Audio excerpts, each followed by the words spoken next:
Por 2 décadas, eu fui mais que um funcionário, eu fui o herdeiro prometido. Construí um império para o meu chefe com a promessa de que um dia ele seria meu. Mas quando chegou a hora, na frente de toda a empresa, ele me traiu e entregou tudo para o seu filho inútil e mimado. Eles acharam que eu iria engolir a humilhação e sair em silêncio. Mas eles se esqueceram da sócia silenciosa no conselho, e a justiça que ela serviu foi mais fria, precisa e devastadora do que qualquer coisa que eu poderia ter imaginado. Meu nome é Rafael, e por 22 anos, a construtora Almeida foi a minha vida. Comecei lá aos 18 anos, como um simples estagiário, varrendo o chão do canteiro de obras e buscando o café. O dono, Sr. Almeida, era uma lenda na nossa cidade. Um homem que construiu um império do nada, conhecido por sua rigidez, mas também por sua visão. Ele viu algo em mim. Viu minha fome, minha dedicação, minha paixão por construir. Ele me pegou sob sua asa e me ensinou tudo. Eu não fui para a faculdade, minha educação foi na poeira das obras, nas madrugadas analisando plantas, nas negociações tensas com fornecedores. Eu me tornei seu braço direito, seu homem de confiança. Com o tempo, a promessa começou. No início, era sutil. Você tem futuro aqui, Rafael, ele dizia. Depois, tornou-se mais explícita. Um dia, tudo isso será seu. Você é o filho que eu nunca tive em termos de negócios. Essa frase era um golpe, porque ele tinha um filho. Bruno. O filho de ouro. Enquanto eu dedicava minha juventude à empresa, Bruno vivia uma vida de luxo financiada por ela.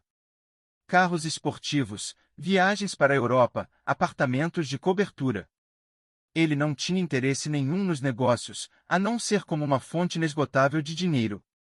Ele aparecia na empresa talvez uma vez por mês, sempre para pedir um adiantamento ou para se exibir para alguma namorada nova. Ele me tratava com um desdém mal disfarçado, me chamando de o capataz do papai.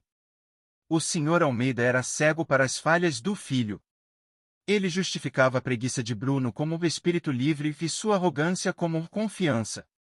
Enquanto isso, eu era o motor que mantinha o império funcionando. Eu fechei os maiores contratos da história da empresa. Eu gerenciei os projetos mais complexos.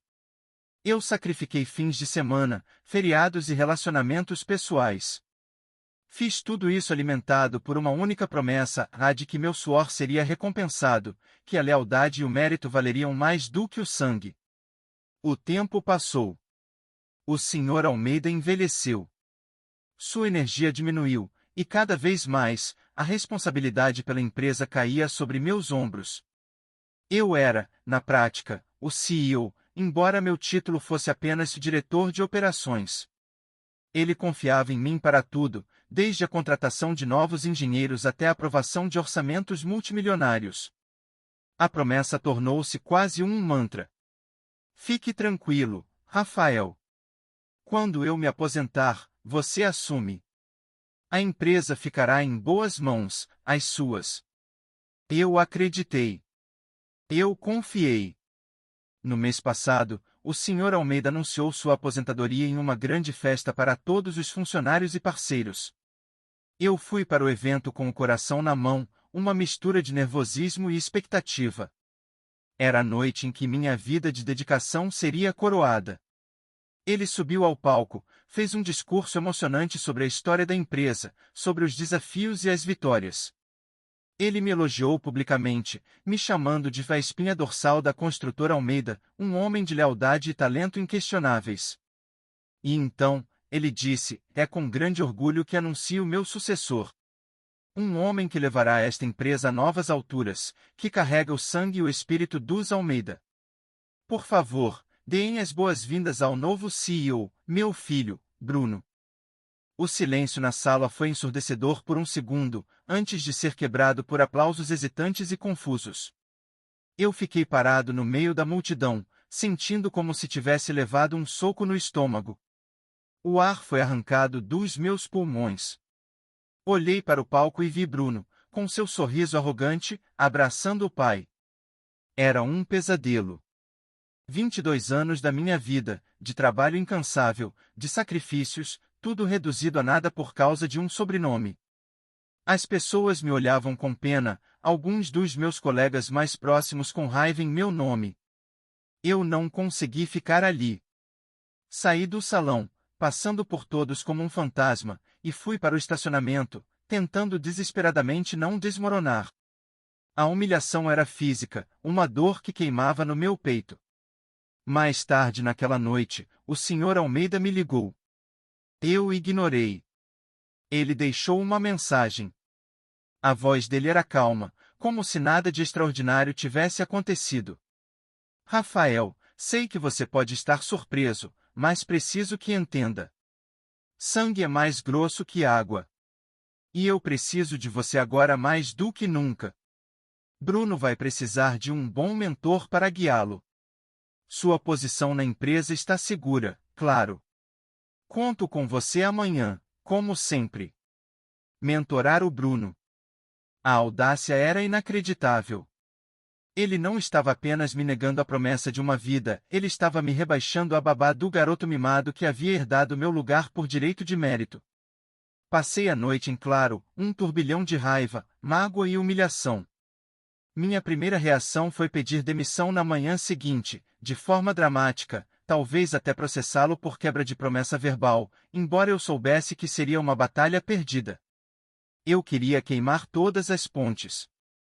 Mas, por volta das 4 da manhã, enquanto olhava para o teto, lembrei de algo, ou melhor, de alguém. Dona Isabel.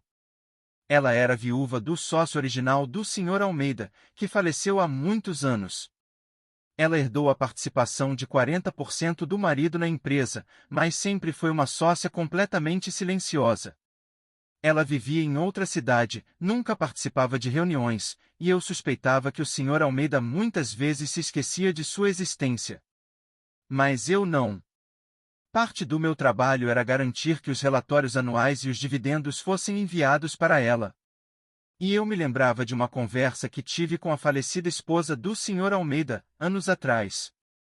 Ela me disse: a Isabel pode ser quieta, mas não é tola. Meu marido fez uma promessa a ela, de que sempre protegeria o legado da empresa que eles construíram juntos. Era uma aposta arriscada, talvez inútil. Mas era a única carta que eu tinha. Na manhã seguinte, em vez de ir para o escritório para pedir demissão, eu peguei um avião. Voei para a cidade onde a dona Isabel morava. Eu não liguei antes. Eu apareci na porta dela sem avisar, com uma pasta cheia de documentos debaixo do braço. Uma senhora elegante de olhar penetrante atendeu a porta. Senhorita Isabel? Perguntei. Eu sou o Rafael, da construtora Almeida. Eu sei que isso é um abuso, mas eu preciso desesperadamente falar com a senhora. Ela me olhou de cima a baixo, seus olhos parecendo ver através de mim. Eu sei quem você é, rapaz, ela disse, sua voz mais firme do que eu esperava. Eu estava me perguntando quando você finalmente viria me procurar. Entre. Temos muito o que conversar. Sentei-me na sala de estar impecável de Dona Isabel, sentindo-me como um estudante na frente de uma diretora temida. Ela me serviu um chá e foi direto ao ponto. Eu li sobre a sucessão nos jornais de negócios, ela disse. Uma decisão surpreendente. Por 2 horas, eu contei tudo. Minha história na empresa, as promessas do Sr. Almeida, a incompetência e arrogância de Bruno, e a humilhação pública na festa. Eu não fui emotivo. Apresentei os fatos, os números, os projetos que eu liderei e que salvaram a empresa várias vezes. Mostrei a ela relatórios de desempenho, projeções financeiras que eu havia preparado e que mostravam claramente que, sob a liderança de Bruno, a empresa estaria em sérios apuros em menos de 1 ano.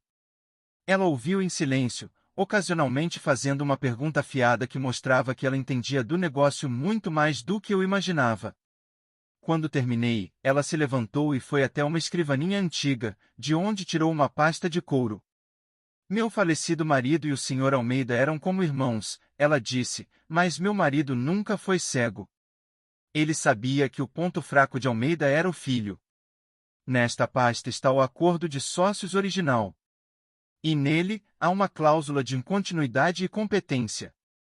Ela estipula que, em caso de aposentadoria ou falecimento de um dos sócios fundadores, a nomeação de um sucessor que seja parente de sangue requer aprovação unânime do Conselho.